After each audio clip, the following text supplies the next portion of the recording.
अजब नगर में ले गए हमको सतगुरुआन और झिलके बिंब अगाध गति हम सूते चादर तान। दर्शकों नमस्कार, स्वागत है आपका हमारे ऐसी न्यूज चैनल में। इस वक्त हम मौजूद हैं सतलोक आश्रम बैतूल में और सतलोक आश्रम बैतूल में 3 दिन का महासमागम चल रहा है, जिसका पूरा कवरेज हमारे टीम के द्वारा आपको दिखाया जा रहा है। ये समागम जो है 3 दिन चल रहा है और आज समागम का अंतिम दिन है।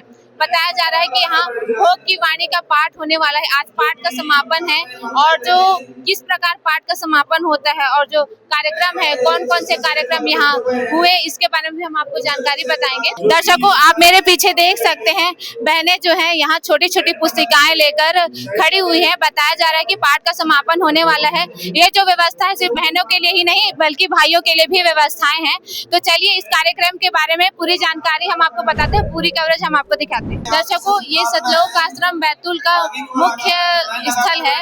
आप देख सकते हो इसकी सजावट कितना सुंदर यहाँ सजाया गया है। लाइटिंग से जो है इसकी सजावट की गई है, आप देख सकते हैं। और इस तरफ देख सकते हैं कि कितना खचाखच यहाँ भीड़ पड़ा हुआ है। तो आगे यहाँ के कार्यक्रम के बारे में जानते हैं।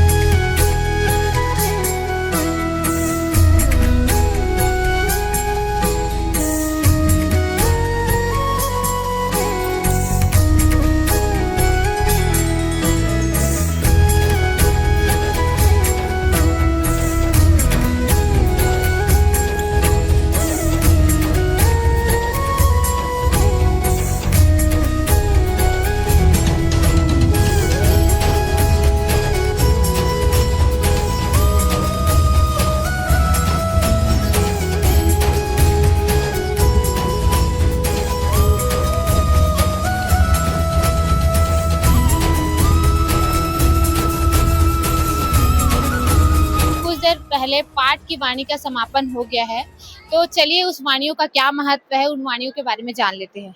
नमस्कार मैम। नमस्कार। कुछ देर पहले वाणियां चल रही थी, उसके बारे में हमारे दर्शकों को बताएं। यह अमृत वाणी संत गरीबदास जी महाराज के अमरगंज साहिब से ली हुई है, जिसे हमारे संत रामपाल जी महाराज अपने मुख कमल से बोलते हैं, जिससे हमारे पाप नाश होते हैं और आसपास के वातावरण में शुद्धि आती है, क्योंकि संत रामपाल जी महाराज पूर्ण परमात्मा हैं। मैम आप ये बताइए यहाँ के आयोजन के बारे में बताएं। कबीर साहिब जी ने संत गरीबदास जी महाराज को झज्जर जिला हरियाणा नलाखेत में आकर कबीर साहिब जी मिले थे और नाम उपदेश दिए थे। इस कारण सभी सतलोक आश्रमों में गरीबदास जी महाराज का बोध दिवस मनाया जाता है। 26, 27, 28 फरवरी 2024 सभी सतलोक आश्रमों में मनाया जा रहा है। मैम आप यहाँ 3 दिन ये समागम चला, तो कार्यक्रम के बारे में बताएं, कौन कौन से कार्यक्रम हुए। संत गरीबदास जी महाराज के बोध दिवस के उपलक्ष्य में 3 दिवसीय अखंड पाठ व 30 जोड़ों की रामायणी, 268 यूनिट रक्तदान व 1832 देहदान का संकल्प लिया गया। और क्या क्या कार्यक्रम हुए। यहाँ पे विशाल भंडारा व आध्यात्मिक प्रदर्शनी और विशाल सत्संग का आयोजन किया। तो जो हमारे दर्शक देख रहे हैं उनको आप क्या बोलना चाहोगे। मैं सभी से हाथ जोड़कर बोलना चाहूँगी कि आप संत रामपाल जी महाराज का एक बार सत्संग सुने और उनका ज्ञान सुने, उनका बुक पढ़ें। उससे आपको ज्ञान होगा कि यह संत रामपाल जी महाराज कौन है। दर्शकों हमारे साथ कुछ माताएं जुड़ चुकी हैं, आइए इनसे बात करते हैं। नमस्कार जी सत साहेब। क्या नाम है आपका। गिरजा दासी। संत रामपाल जी महाराज के सानिध्य में समागम हो रहा है, तो उससे पूरी दुनिया को क्या फायदा होगा। जी दुनिया को, पूरा विश्व को फायदा हो रहा है जी।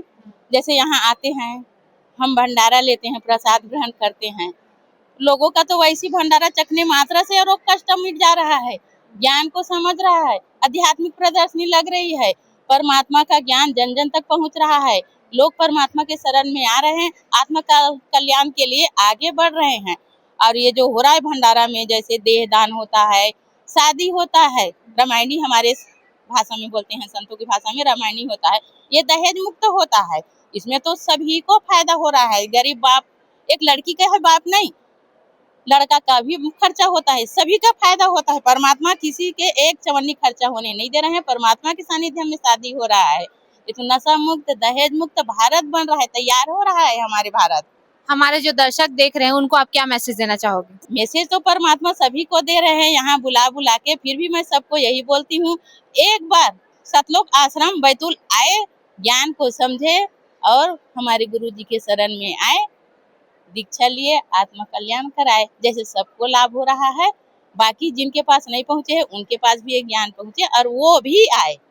धन्यवाद जी, सच है। जैसे कि हमें पता चला कि किस प्रकार पाठ की वाणी का समापन हुआ और पाठ की वाणी का क्या लाभ होता है, उसका क्या महत्व, इसके बारे में पता चला। और साथ ही बताया जा रहा है कि यहाँ संत रामपाल जी महाराज के सानिध्य में यहाँ सामाजिक कार्य भी, समाज सुधार के कार्य भी हो रहे हैं। तो क्या आप इस तरह के समागम में आना चाहेंगे? कमेंट करके अपनी राय जरूर बताएं और आपको कैसी लगी ये वीडियो उसको भी बताएं।